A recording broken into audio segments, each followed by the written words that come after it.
Welcome everybody to this short video talking a little bit about the Indian bathrooms, how to understand it from a Western point of view.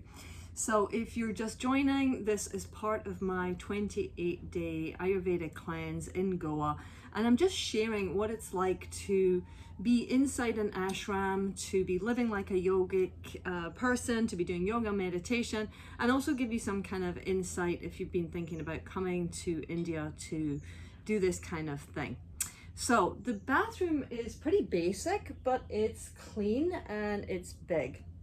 And this would be what's considered as a Western toilet. I'll come on to that a little bit more. So we've got a Western toilet in the Indian bathroom. The first thing to notice is that everything's tiled, right? And it makes it really easy to clean down, but it also makes it really slippy. So when I've come out from doing my treatments, I'll come and get a shower, but then I need this thing to be able to kind of sweep out all the water so that I'm not sliding around. But it does make it really easy to clean and hygienic. If you're doing a Panchakarma, you're going to be using the bathroom a lot for a couple of reasons. First thing is that you'll be getting daily treatments with oil. And so after you've had the oil in your hair, the oil in your body, you leave it on for about an hour and then you have to rinse it off. And since you're getting these treatments every single day, that means every day you're in the bathroom or in the shower, scrubbing off the oil, getting it out your hair. So the bathroom is used for Panchakarma number 1 for that. The other reason is a little bit more intimate, that if you're doing a 28-day cleanse, there is one part of the cleanse that is called the flush day. So the first week or so, you're going to be eating or taking a lot of medicated ghee for all the toxins to cling to. You're going to be getting massages to release from the tissues, deep tissues, toxin. And then flush day is as it sounds. You will get an enema to flush it all out, and again another day that you will be spending in the bathroom. So let's go through what's what. I'm using this tub as a holder for things, but typically this would be used to pour the water over your head. I have my tongue scraper here, so part of the daily morning practice that is recommended by Ayurveda to keep the body healthy, clean and young looking is tongue scraping. This takes all of the toxins out of the tongue. So there's various routes of exit points in the body for the body to get rid of waste that it no longer needs. One of them is through urine and feces. One of them is through sweat, and another is out through the tissue of the tongue. So in the morning, you might have noticed sometimes you wake up with a kind of film on your tongue. That is the body's releasing of just junk that it doesn't need. So taking it away with a tongue scraper means that not only do you get rid of those, you also heighten your sense of smell, sense of taste, and it helps to release the bowels for going to the bathroom. The other thing that I want to show you here is my super fancy neti pot. So I purchased this before it came away.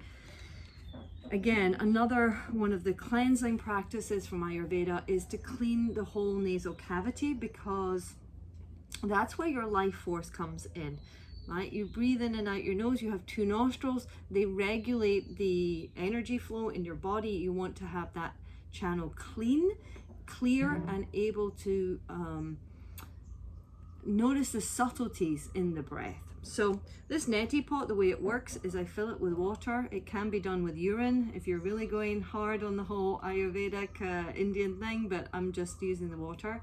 You tip it into the nose, tilt the head. The important thing is to keep the mouth open. And then this has a little declenching button here. So I just press this button and hey presto, all the water releases out and it comes out the other nostril.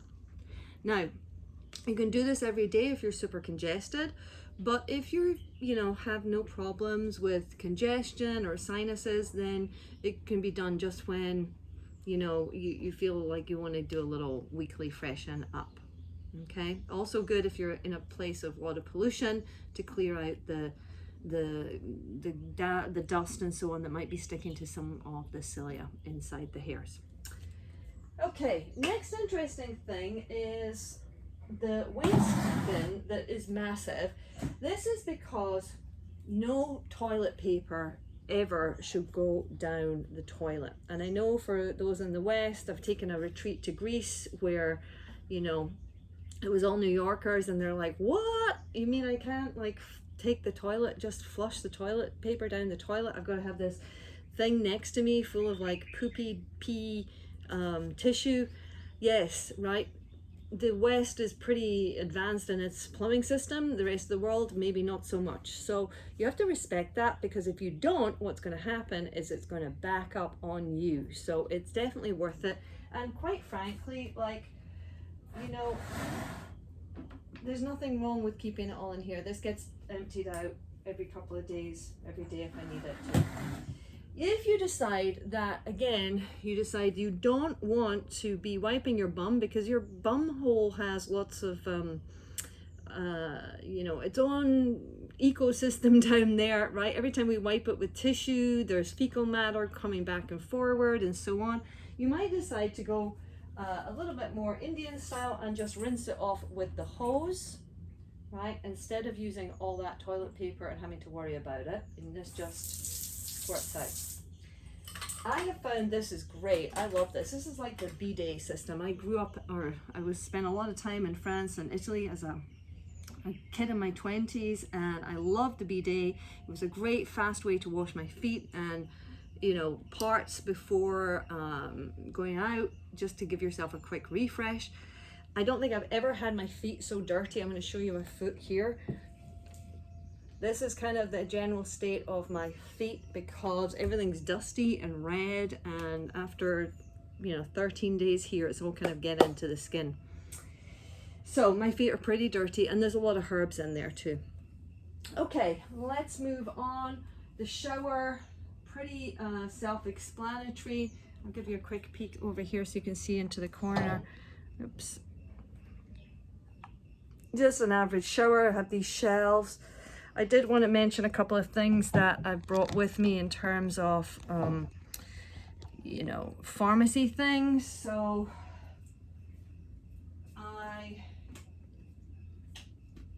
what's nice about this shower is I can have it as a, you know, just as a bottom. The water coming to the bottom. And if I didn't want to do a full shower, I could just swish it over myself, not get it in my hair. I quite like that. Or go full on shower.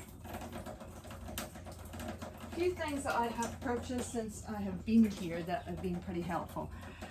I'm not sure about the laundry. I don't know where it goes. I don't know who's doing it, and I don't want to be precious about it, but I'd rather do my own. So this is the bars of soap that they sell, which is laundry soap, and I've kind of been old school here. So I have been laying my clothes out and doing the whole rubbing down a la Indian, and actually I have a pair of white pants that never get really white in the wash.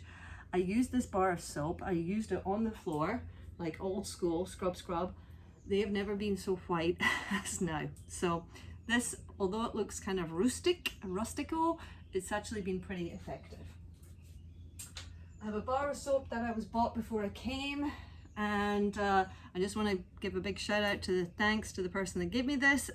It has been invaluable to get rid of all of the oil and stuff. So good bar of soap. Then mosquito repellent. Yes, the mosquitoes are here. They're not here all day. They're usually out between 4 and 6 p.m. Can be pretty intense and a pain in the ass. So mosquito spray.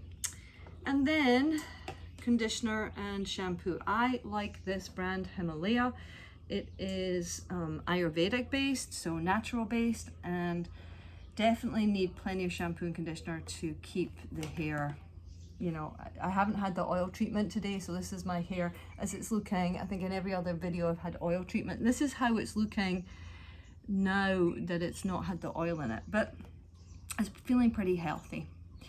So that's my guide to a Western toilet here. I wanted to show in general in India the toilets are squat toilets. So you'd have, I'm gonna have to imagine here, a kind of foot plate here, foot plate, and then you'd be down doing the bathroom like this.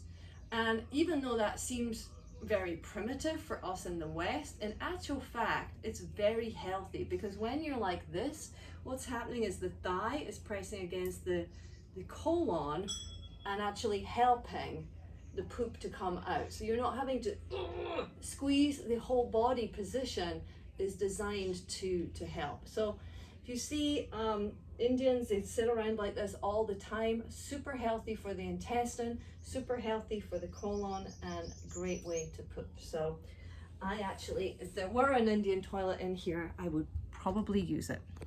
Anyway, signing out of the bathroom for today. Hope you enjoyed this video, and tune in for the next episode. Namaste.